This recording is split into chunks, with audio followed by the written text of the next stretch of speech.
Hello again, everybody. Welcome to the two-man game here on Claibs Online. I'm Bob Ramsey. That's my partner, Matt Rocchio. And I guess in the two-man game vernacular, I'd be the old guy trying to post people up, giving them a rump roast. And Matt is the high flyer taking off from the free throw line and dunking.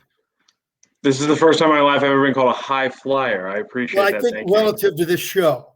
Relative to this show, I'll take it. Yeah, I'll take it. Yeah, you're the triple crossover, over dribble, not pass the ball guy. Okay, yeah, you're that guy. So, Matt, how you doing tonight? I'm a selfish player. What can I say? No, I'm doing good, Bob. How you doing? Good. Yeah. So, typically we start off talking about the Billikens, and we'll get into some other things tonight as well. As basketball season's underway. Actually, before we get to the Billikens, let's look at the bigger picture. I forgot the exact number. Was it 12 teams that lost their bye games Tuesday night? Was it 12 or 14? It was. I thought 12, yeah. Yeah, and that's remarkable. Teams lose bye games every year, but I wonder if it's just a weird statistical anomaly that it was opening night. Or typical of the media like we are, do we draw great conclusions from one little bit of data? What? No, that's not. We never do that. The media doesn't do that, Bob. How dare you? Undoubtedly, it's going to be an overreaction, but also maybe the same thing we're seeing in college football a little bit, and maybe the transfers, the extra years, the super seniors across some of the rosters, less so in basketball, but still – more so in basketball, transfers and guys picking up extra years as they switch schools and things like that. Maybe just that weird way that rosters have kind of developed. It's another year kind of like the college football season where maybe there's one or two dominant teams, but there's more of a muddled mass than we usually see. Well, and I think that Tuesday is an anomaly, maybe. It might be something just to keep an eye on for a while to see if that pyramid of great teams on down, maybe that comes down a little bit, flattens out. Just something to keep an eye on. That's not a prediction. And listen, it didn't end up, going south for SLU in their first two games, but there was something in the water with the teams, that were picking up the bye, if you will, because both Harris-Stowe early and Central Arkansas, they were hitting every shot they were putting up against SLU. There was something in the water with the underdogs, I think, on Tuesday. That had to be what it was. It must have been. Those opening night and second night, the bump you get before you know you're not very good. And that'll happen. And you know what? It hasn't happened for SLU yet, and that's a good thing considering the opponents. But, hey, like you said, the first episode of Two-Man Game, they showed up, and you got to respect that. Let's get in a little bit to what we saw those first two games. Obviously, the wins over Central Arkansas and Harris-Stowe. The big takeaways, obviously, guys put up some big numbers. Jordan Nesbitt, big numbers. Yuri Collins, the efficiency with the passing and the assists, absolutely off the charts in what he was able to do. But some of the big takeaways from you, Bob Ramsey, in these first two games. Well, let's start with Yuri Collins. He's the head of the snake, right? It's a deadly snake. And I want to emphasize, and I'll offer this disclaimer frequently here in the early going, that, hey, we beat Central Arkansas. It's a big deal. I'm not saying that. Hey, we beat NAIA's Harris-Stowe. I'm not saying that. What I'm saying is the way you play, because and I don't disrespect those teams. They came and they gave it everything they had. They were a game bunch, both teams. So no disrespect at all. But the Billikens could have played poorly and probably won both games. They didn't. They played well. They handled their own business. They took care of what they needed to take care of. And I think that was the big takeaway for me. Starting with the head of the snake, Yuri Collins. After two games, 22-2 assist turnover. 22-2. He started out the season with a remarkable, I think through non-conference play last year, he was like 6 or 7 to 1 assist turnover ratio. The COVID took a lot out of him and everybody. And that month COVID layoff hurt Yuri. He was really good, but he wasn't off the charts. He's starting off the charts again, and he scored against Central Arkansas. You and I have talked about that. Is he going to score? Well, he was hitting shots he can go to the rim, hit mid-range, hit a three. He didn't need to take shots against Harris Stowe, so he didn't need to. His minutes were way down because Travis Ford played everybody, and everybody got good minutes, and that's what you should do. But I think just 2 games out of the box, you have to be encouraged that Yuri Collins has turned back the clock a year, and he's clearly over whatever that COVID malaise was.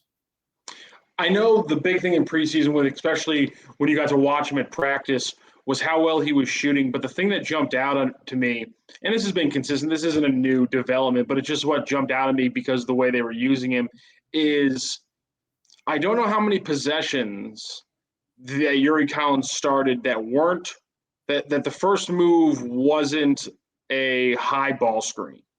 The only possessions where it wasn't that was the little bit of the weave they ran to start things off. But everything else was high ball screens. And what I think they're going to do, and what Yuri's aggressiveness is going to allow them to do, pull guys up, and then Yuri's going to get on that pick. And if he's got a guy beat, he's quick enough. And obviously this is going to be something that evens out when the talent level evens out a little bit. And we're going to see if it's the same way. And that's one of those things you kind of have to grade when you're watching a game like that. More so against Central Arkansas because he played more and he attacked more.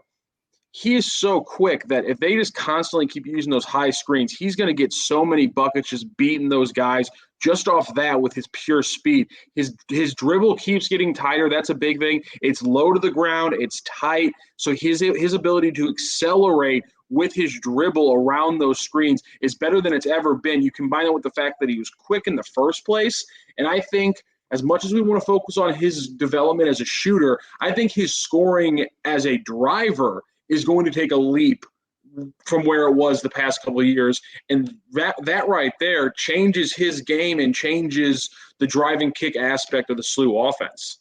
What's great about that too is, okay, let's flip who we are and let's say, okay, how are we going to guard that? So you say, I'm going to fight over the screen. Yeah, nice try with Martin Linson hammering you as you try to get around it. But anyway, let's say you do, okay? Well, he's still got the drive. If he can get his shoulder around you, he's got the drive. You know he's going to try and do that, or he's got the attack and the step back now because the confidence in shooting, right? So let's say you want to switch, okay? Well, now you've got a little on a big, Linson or Okoro or Traore, who we'll talk about in a little bit, going to the basket, and you know that dime's going to get dropped. So defending that is going to be real interesting to watch as teams watch video on the Billikens. Another big takeaway I had as we kind of get into what we saw the first couple of games, talking about Yuri Collins and getting a little bit into the SLU offense. One thing we talked about was how SLU was going to get Gibson Jimerson shots in different ways. We were talking about how his shot total was going to have to jump up significantly from where it was, not only last year, but earlier in the fall, obviously because of the Javonte injury. And I would say through 2 games, they have a lot of different ways to get him the ball. I was just writing down the ways they got him shots last night against Harris Stowe, or Wednesday night against Harris Stowe. So he came off ball screens on the wing and off baseline. They got him transition threes, transition layups, multiple out of bounds plays. He scored off dribble drives, dribble drive pull ups, finishing with the layups, and obviously catch and shoot threes. It was just I can't figure out a way in the game of basketball to get him the ball that they didn't do either Tuesday or Wednesday night a myriad of times. And that's encouraging to see. Obviously, the aspect of whether or not Jimmer hits those shots is a big thing, more so of that on Wednesday night than we saw on Tuesday. But just the different ways they got him shots, especially the out-of-bounds plays, those were, I thought, very inventive. And really, not just the play calling, but his ability to maneuver through contact, I thought was extremely impressive. He had that one out of bounds play that he finished under the basket play where he kind of pumped a little bit, went up and under between two Harris Stowe defenders. And that kind of athleticism and finishing at the rim is part of his game that if it goes hand in hand with him shooting the ball more, now teams going to have to make decisions when they defend him, and he's going to be able to really attack them in multiple ways instead of less of a pick your poison, sag all, play him tight. And if he tries to drive by you, live with it because he's not that quick. Now you're going to have to deal with the fact that even if you play him tight to take away the shot, he's going to be difficult to handle actually going to the rim. And here's another aspect. You're going to love this, another card to put in his hand, and that is before the game Tuesday night, before the opener, I had a conversation with Scott Highmark, and Scott said he had a conversation with Jimerson. And for those who don't recall, Scott Highmark's top 5 scorer all time for the Billikens, was one of the great pure shooters the Bills have ever had, but by his admission, not a great athlete. Yet he all 4 years, he led the Billikens in free throw attempts. And he said Jimerson's got to find a way to get to the line more. And he had that conversation, and we've already seen him willing to get to the line. Plus the backdoor cuts. Yeah, I like that. From the corner on the baseline, that is clearly a designed weapon. And all those things are going to combine for Gibson Jimerson to get shots. And speaking of Scott Highmark, I thought he did a great job on the broadcast. There was one play on the backdoor cut. This is such a great little thing to pick up that a shooter would undeniably pick up every time he sees it. And it was just that Jimmer's waiting at the corner, the left corner. Yuri's bringing the ball up the left side, and Jimmer just does this little show up, kind of. Maybe he's going to come up the break, for the shot there. And he just does this little show. And the defender didn't react towards it, but the defender froze it on it a little bit. And then he went to the backdoor cut. Yuri saw it. And it's the little thing when you're a shooter and you already have the opposing team thinking he's dangerous just to come up there and catch and shoot.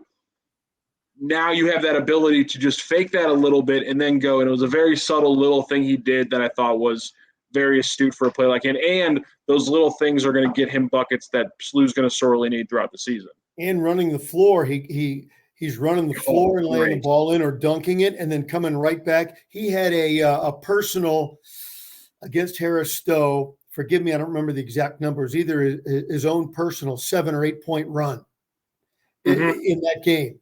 It was 2 threes and a 2. I think it might have been 8.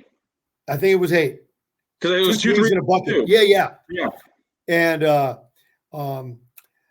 the balance the Bills are going to get now. He is a known quantity. And then you start, as I'm sure we'll go down to the line to some of these guys.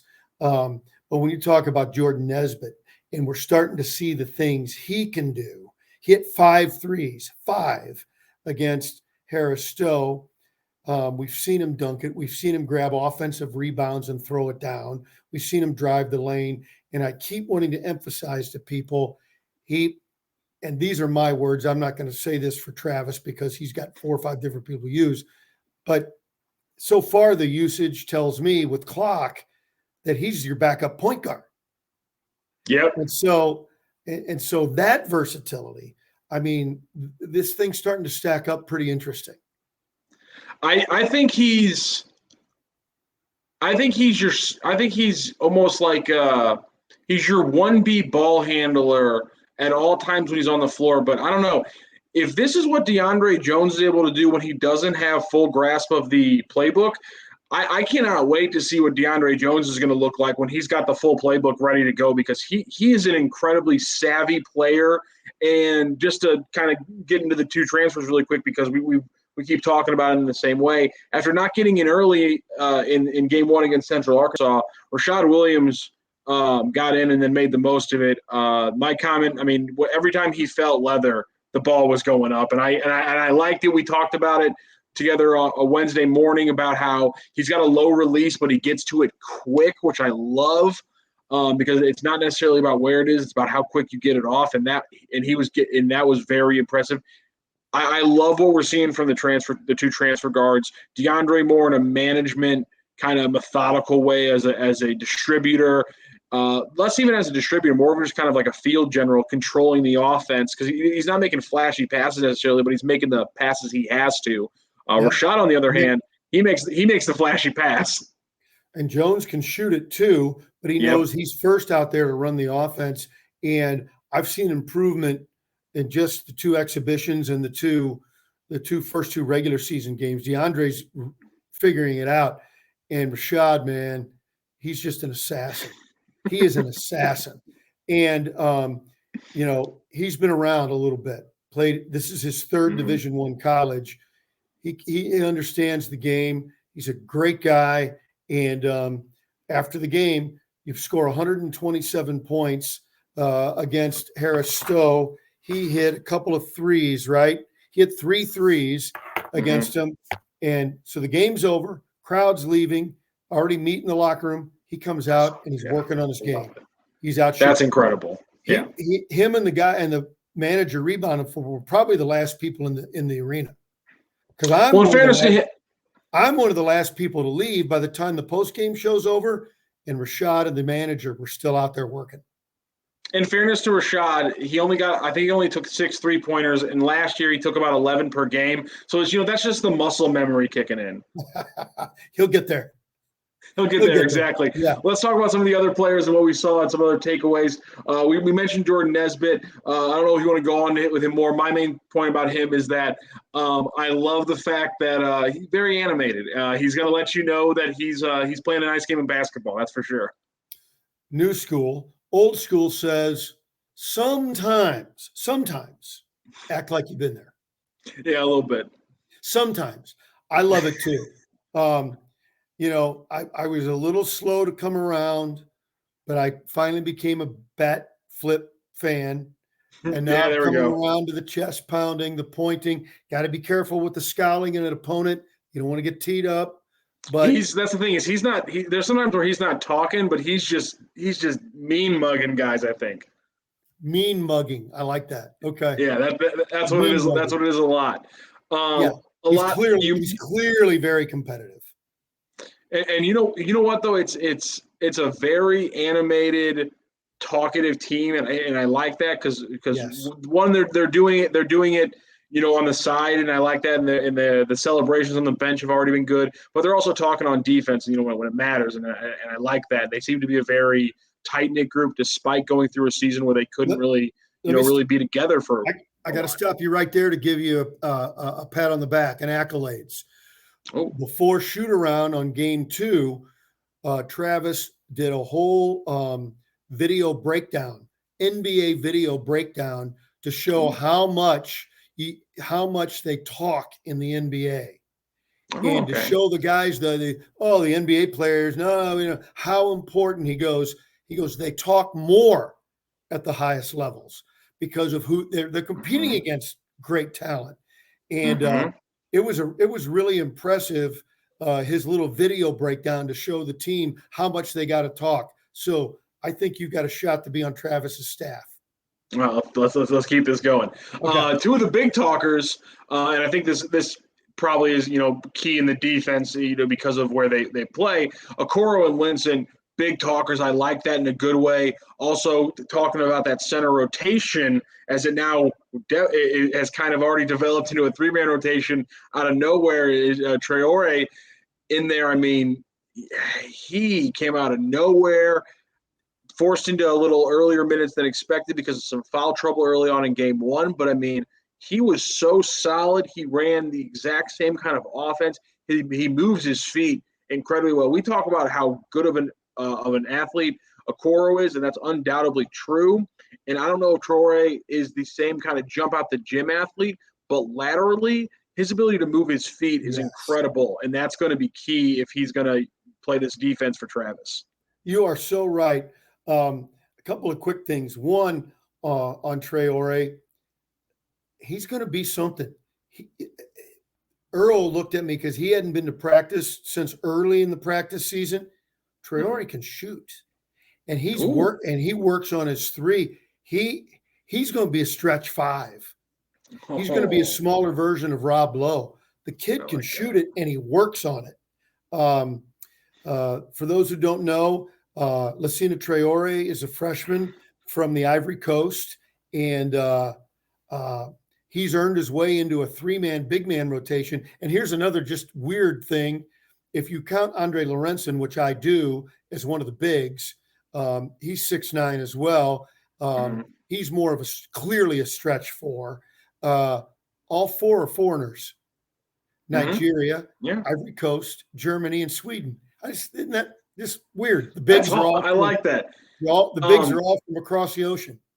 And the Traore, the shooting point on Traore doesn't surprise me that much because his free throw stroke is extremely natural. Elbows in, follows through. Everything there is exactly the kind of mechanics that would tell you he knows how to shoot a basketball, in a solid way. And so that I'm excited about that. I'm excited about that entire rotation. All of them play defense well. They play the offense well. They know what they're doing. Like I said, they communicate on defense. They can move their feet on the perimeter, which lets them switch things a little bit more often. Yep. So I that rotation, I already liked it when it was Linson and Okoro. Adding in Traore and watching what Okoro can do defensively, I'm really excited about that center rotation. And one more kid. Of course, Terrence Hargrove Jr. does his thing. I love him. Sometimes I think we start to take for granted his energy and his ability. I like that. But the other guy that sort of seemed lost, I think, for some of us, Markai Strickland, who, by the way, Earl Austin already said his dunk against Harris Stowe, top 5 all time for St. Louis U, in the top 5. But how about this? It was late in the game. That one where he was running the point and he was over kind of on the left side about hash mark level and crossed over and threw down over everybody. Anyway, and Lorenzen alley-oop though was sweet. Oh yeah. But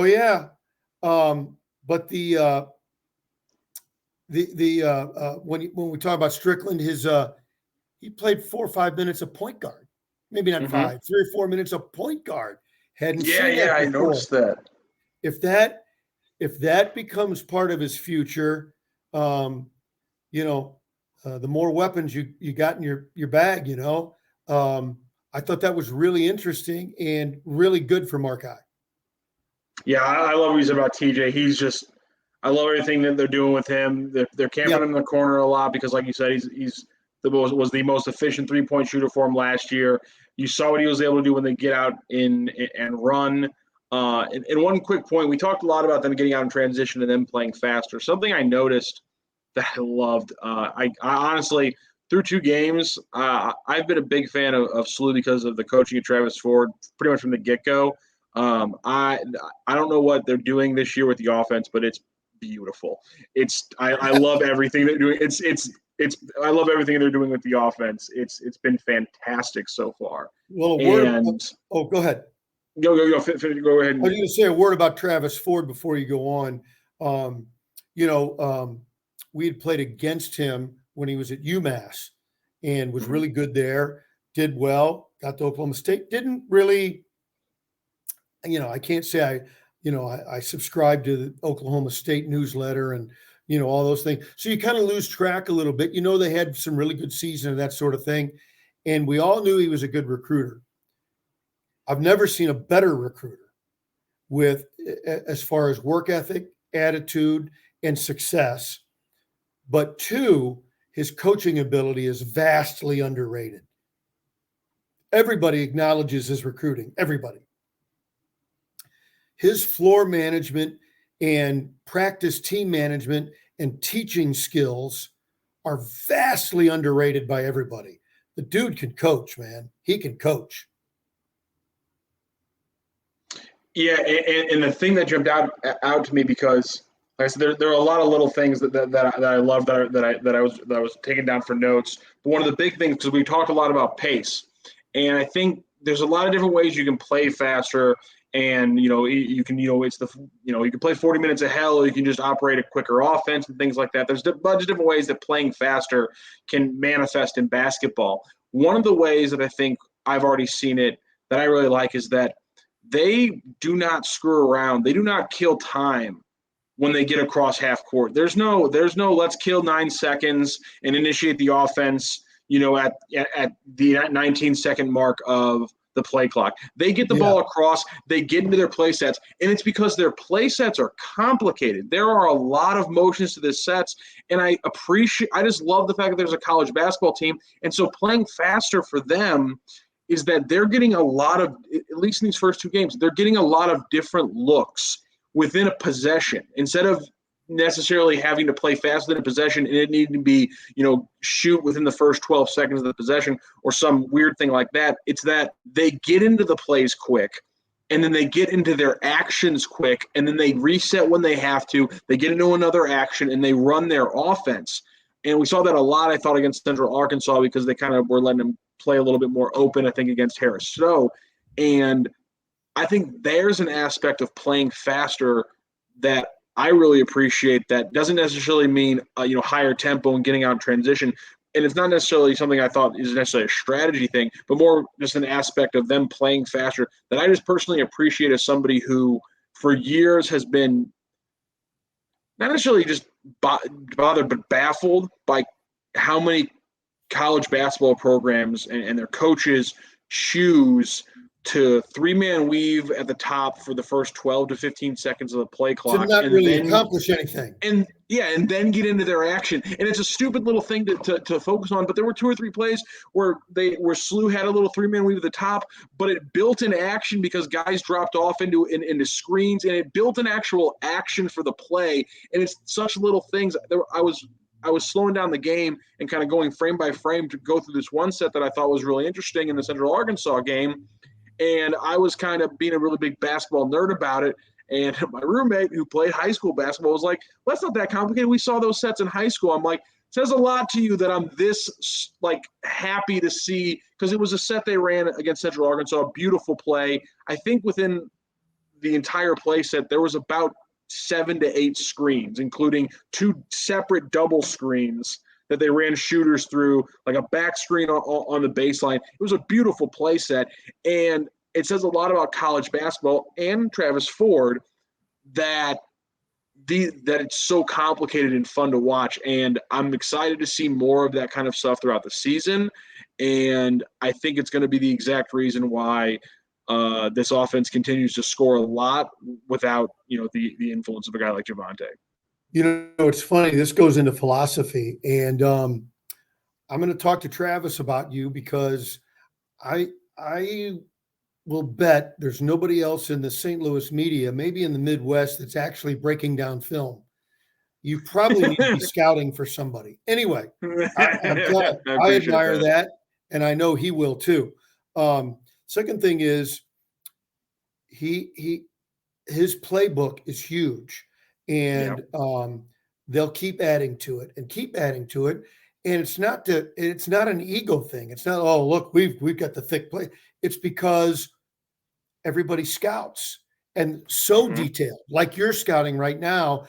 And if you don't have anything new to show an opponent, especially in conference play, you're going to fall behind. And that's why he wants to build and add and add and add to make his team very difficult to scout. Couple final SLU notes. We're going to talk a little bit NBA before we get out of here. Just some of your thoughts looking forward to Friday night's game.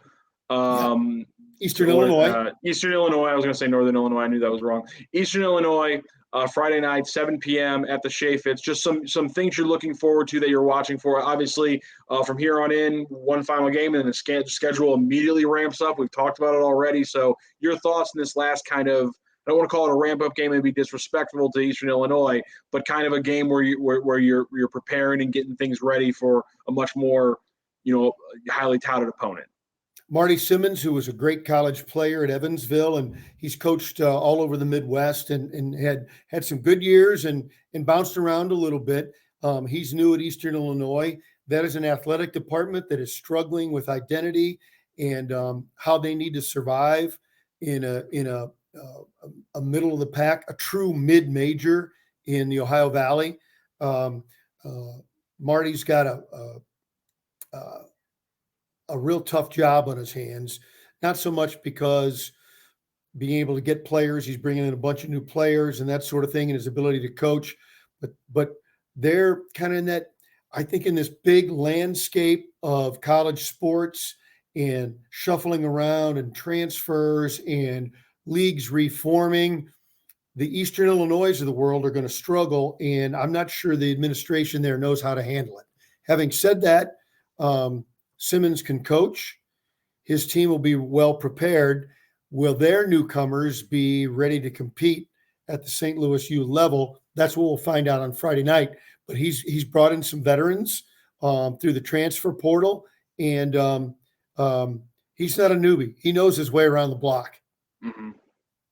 Yeah, it's for me. It's just execution, like you said. It's not about it's not about the style stuff. It's it's the little things. Are they for me a bit little things. Nesbitt was using screens really well last against Harristow. It's a little thing, but I mean that's something that I don't care what level you're playing. The ability to know how to to work a guy into the screen more so than just into the dead area. That's an important little thing. So it's the little actual basketball executions that even with a guy like Okoro, how is he moving his feet on the perimeter?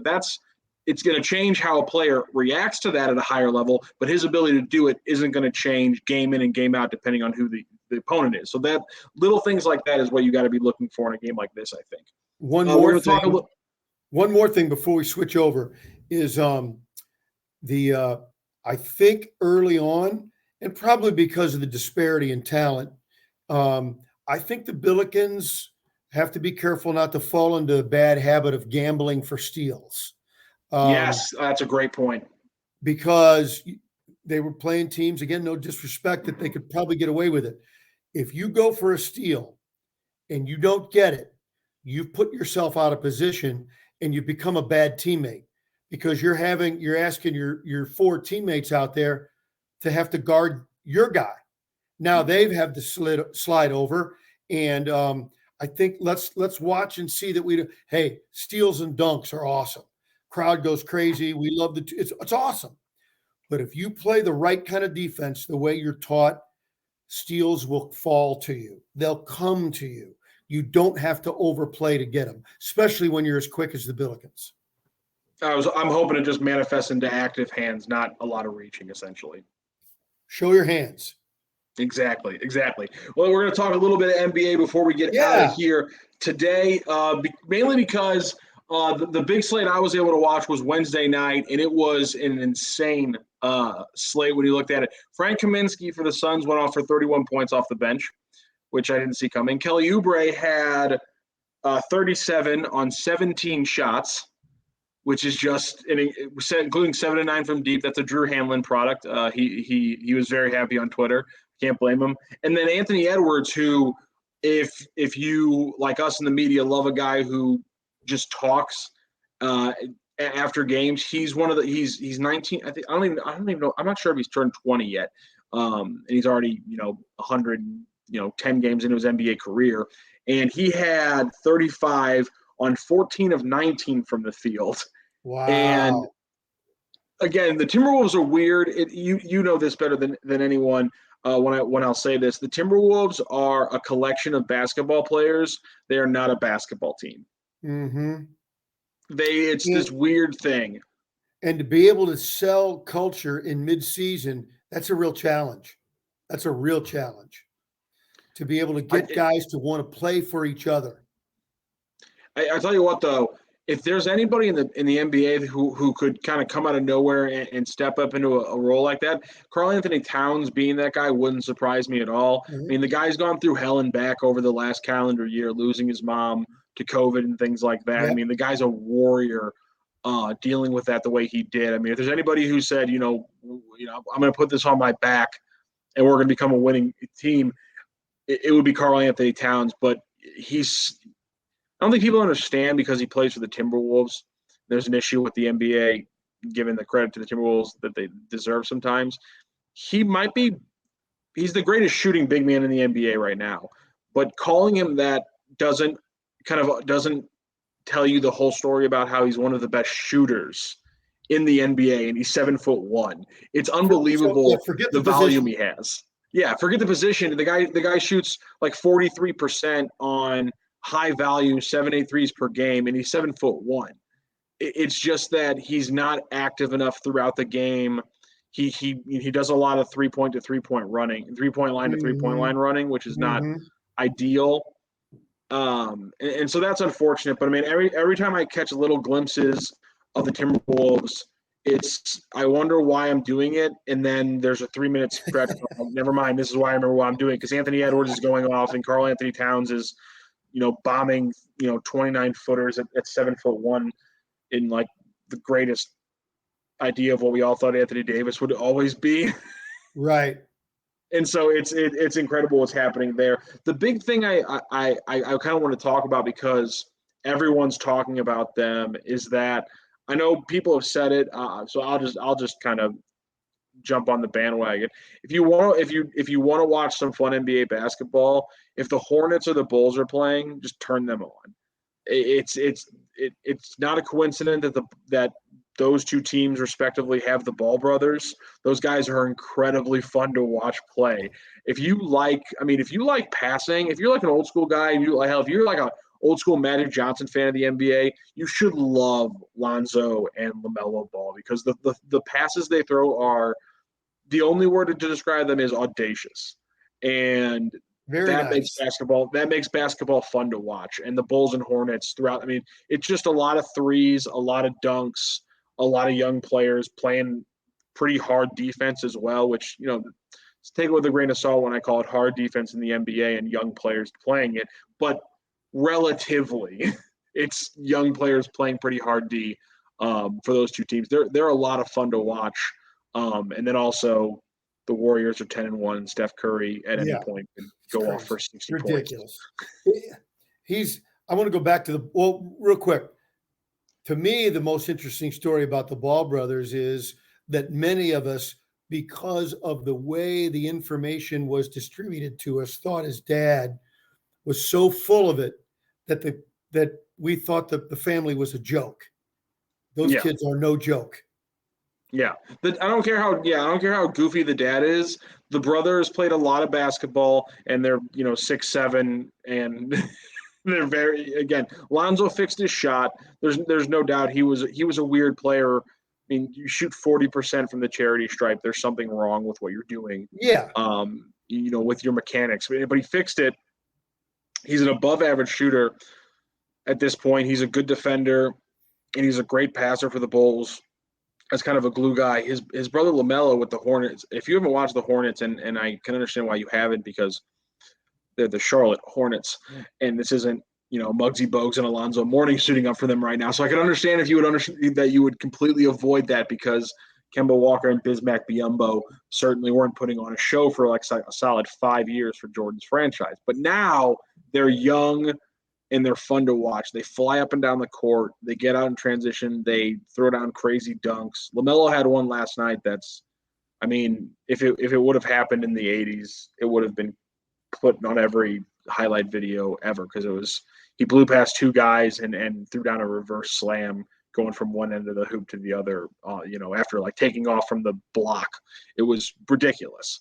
They are an absolute blast to watch, and I can't get enough of them. For more of a local tie, by the way, speaking of the Bulls, Ayo Dosunmu is not, I won't call him crucial minutes, but he had a 16-point outing the other night. Yeah. He's playing, 12, 15 minutes some games, and he's essentially exactly what they want. He's a little bit bigger, so the defensive philosophy the Bulls have, he plays right into it. He, like we talk about getting your hands up for SLU and having active hands and things like that. That's what he does. So he plays into their system really well, and then he's able to handle the ball, drive, and shoot a little bit on offense. And so Dosunmu's fallen right in as an early second-round pick for them. I really like that. I thought, he's a guy who – that's probably where I thought he might go a little bit earlier than that, but, I mean, I'm not surprised at all that he's been able to jump in. When you have that kind of size and those kind of ball skills, usually you can find your way in today's NBA. So the word best sometimes is an out to have a different opinion about a team or a player or whatever.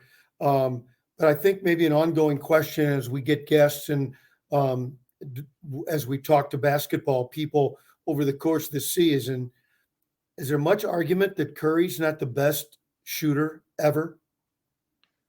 Oh, no, I don't think there is. I mean, the I only don't think so either. I think, yeah, the problem is that, yeah, he's the best shooter ever. There's no doubt. But And I'm the old school guy. Here- I'm trying to think that I'm here's going to the- throw some name at you, but I don't. here's he's okay. the So here's the best. thing. This is a weird statement, but this is the only way I can enter this into the conversation. I don't know how else to phrase this. Stephen Curry is the greatest shooter ever, but he's the second best scorer of his own generation. Kevin Durant's the best scorer of his generation. It's a weird statement to say because I can't say that Kevin Durant is the best scorer ever because Jordan and Will Chamberlain exist. And so I can't. And Kareem Abdul-Jabbar and Karl Malone. Kareem Abdul-Jabbar, Karl Malone. Look at the list. Yeah. The actual numbers instead of your opinion. We can go by facts. Well, I mean, the one guy did average 50 per season, so I was giving him a little bit of. I don't give a lot of laudits to Will Chamberlain and his crazy, slobber knocking plumbers record of a basketball score, but I was trying to give a little bit of benefit of the doubt there. But that's the crazy thing about Curry is you're right, he's the best shooter ever. But again, what Kevin Durant's doing right now in Brooklyn is ridiculous. I mean, he had a 99.5% true shooting percentage in Wednesday night's game because true shooting percentage 3-point. It's you take shooting percentages, but 3-point percentages is weighted heavier than 2-point field goal percentage. So if you hit a bunch of threes and you also are super efficient in your 2-point field goals, you can have a field goal percentage, a true shooting percentage of upwards of 100% because you took a lot of threes and you made a lot of threes. So his was 99%? 99.5%. Steph Curry has had games over 100% true shooting. Well, No, you can't do that. I know it's weird, but you sound like somebody who plays 110%. No, you can't. You can only play 100%. Okay, I give up. I give. And that's one thing you're talking about. And speaking of the best, I was trying to find a flaw in the Warriors' record, and the teams they played aren't that good. They're 10-1 going into Thursday night. They've played the Hawks, Kings, Rockets, Lakers, Clippers, Thunder, T-Wolves, Hornets, and Pelicans. There's only really 3 or 4 good teams in there, but their net rating right now, and that's the difference between their offensive and defensive rating. The difference between them and the second-place team is the same as the difference between the second-place team and the 13th team.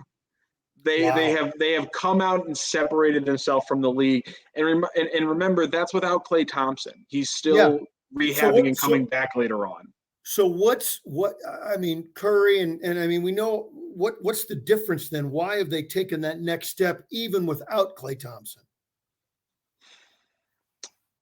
This is the thing about the Warriors that I think a lot of people don't understand about the Stephen Curry, Steve Kerr, Draymond Green era, because those are really the 3 constants.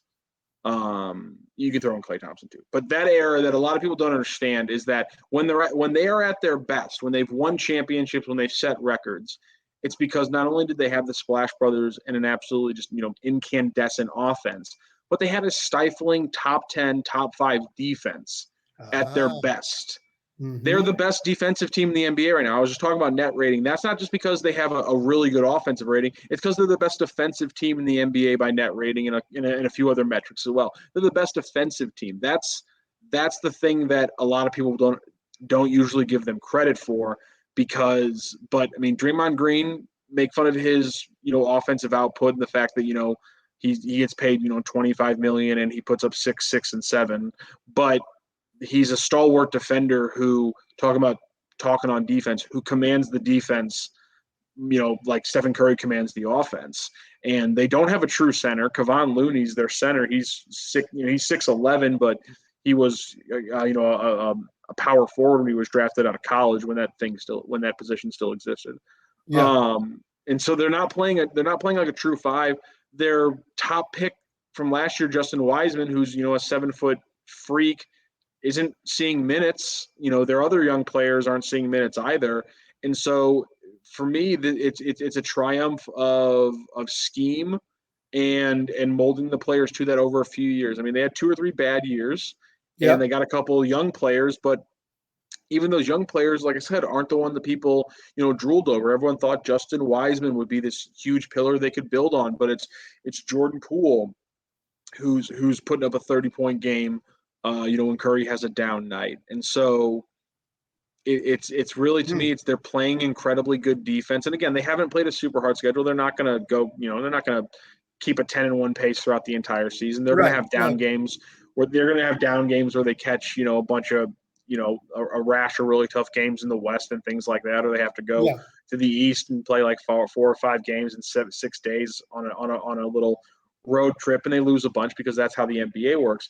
But they're playing great defense. Curry's incredible, and at some point they're going to get Klay Thompson back, who, again, while he's obviously an incredibly great offensive player, he's another guy who I don't think people understand is one of the best wing defenders in the NBA. I mean, one of the reasons the Warriors have been able to work for years is because Klay Thompson, Andre Iguodala, and Draymond Green can harass the 3 best players, and Steph Curry can just get hidden wherever you need to, and then he can use all his energy jumping passing lanes on defense, but most importantly, doing whatever the hell he wants on offense. So the Warriors it's annoying, and it's kind of cliche now in the NBA as it has been since 2014, but the Warriors, they're back to being a deadly, dangerous, top-tier playoff team, and it's going to be interesting to see where it levels off, because it's going to, but even so, where it levels off, I think worst-case scenario is like a 4 or 5 seed in the West, which I think is a lot better than people expected, especially pre-Klay Thompson. Yeah, absolutely. Well, I think that'll wrap it up for this episode of Two Man Game. As we said, St. Louis University will play tonight on Friday, and then big weekend both in college basketball and the NBA, and we'll get back to it all with everybody here on Claibs Online next week. Have a great day, Ryan. Have a great weekend. Have a great call tonight for the SLU game. It's going to be great to talk about it. And again, the NBA slate this weekend is absolutely killer. Golden State Warriors and Nets on Tuesday night. That's just one later on. Wow. Bulls and Lakers on Monday. Bucks and Celtics on Friday night. We didn't get to talk about the 500 Bucks team and where they're going to be going. That's going to be a big topic throughout the season. What are some other ones? Hawks and Nuggets Friday night as well. Heat and Jazz on Saturday. It's a great NBA slate. We got SLU on Friday night. It's going to be a great weekend of basketball. That's rock. I'm Rammer. It's Two Man Game on Claibs Online. Have a great weekend, everybody.